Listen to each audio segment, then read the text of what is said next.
ലഹരിക്കെതിരെ ജനകീയ പ്രതിരോധം പ്രതികരണങ്ങളിലേക്ക്. വീണ്ടും അതിനെ സംബന്ധിച്ചുള്ള ഒരു ഉണർവ്, അതായത് അതിന്റെ ആ വ്യാപനവും വിപണനവും അതുപോലെ ഉപയോഗമെല്ലാം നിരുത്സാഹപ്പെടുത്തുന്നതിന് ഒഴിവാക്കുന്നതിന് വിവിധ സംഘടനകളുടെയും സമുദായ സംഘടനകളുടെയും മുസ്ലിം ജമാഅത്തുകളുടെയും എല്ലാം ഒരു സംരംഭം, തീവ്രമായ സംരംഭം ആരംഭിച്ചിരിക്കുകയാണ്. ഇപ്പോൾ ഈ പരിശുദ്ധ റമദാൻ മാസമായതുകൊണ്ട് മാത്രമാണ് അല്പം അതിനകത്തൊരു കൂടുതലായിട്ട് സജീവമാകാതെ നിൽക്കുന്നതെന്ന് മാത്രം. ഈ അടുത്ത ദിവസം തന്നെ ഈ മാസത്തെ റമദാൻ മാസത്തിൽ തന്നെ ഈ കൊച്ചി താലൂക്ക് സെൻട്രൽ ജമാഅത്ത് കൌൺസിൽ എല്ലാ ജമാഅത്ത് പ്രതിനിധികളുടെയും ഉസ്താദുമാരുടെയും ഒരു യോഗം വിളിച്ചുകൂട്ടിയിരുന്നു. അതിൽ സെൻട്രൽ ജമാഅത്തിന്റെ തീരുമാനമനുസരിച്ച് കൊച്ചി താലൂക്കിലുള്ള എല്ലാ ജമാഅത്തുകളിലും കൊടുക്കുന്ന സാക്ഷ്യപത്രങ്ങളും അതോടൊപ്പമുള്ള മറ്റ് എല്ലാ ഇടപാടുകളും നടത്തുന്നതിന് ഇങ്ങനെയുള്ള വ്യക്തികൾക്ക് സാക്ഷ്യപത്രങ്ങൾ നൽകുന്നതല്ല എന്നൊരു ഏകകണ്ഠമായ തീരുമാനമാണ് എടുത്തിട്ടുള്ളത്. അത് ഇനി ഉടനെ തന്നെ നടപ്പാക്കുന്നതാണ്. അതുപോലെ തന്നെ ഈ അടുത്ത നാളുകളിലായിട്ട് വ്യാപിച്ചിരിക്കുന്ന ലഹരി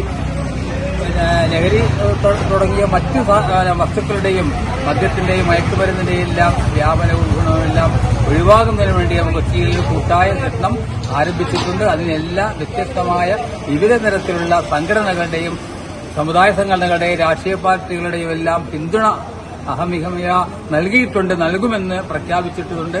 അത് മുന്നോട്ട് കൊണ്ടുപോയിക്കൊണ്ട് നമുക്കിവിടെ നിന്നും ഇത് നിർമ്മാർജ്ജനം ചെയ്യാനുള്ള ഒരു കൂട്ടായ യത്നം നമുക്കിവിടെ തുടങ്ങാൻ എന്ന് മാത്രം പറഞ്ഞുകൊണ്ട് അവസാനിക്കും. വ്യാപകമായി മയക്കുമരുന്നിന്റെ രീതിയിലകപ്പെട്ടിരിക്കുകയാണ്.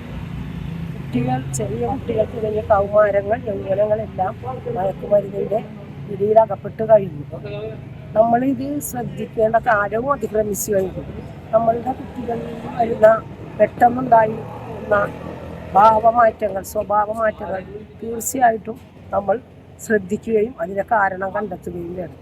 ഓരോ മാതാപിതാക്കളുടെയും വിചാരം ഞങ്ങളുടെ മകൻ അങ്ങനെയൊന്നും പോകില്ല എന്നുള്ളൊരു ധാരണയാണ് അത് വെച്ചാണെന്നുള്ളതാണ് ഓരോ സംഭവങ്ങളും തെളിയിച്ചുകൊണ്ടിരിക്കുന്നത്.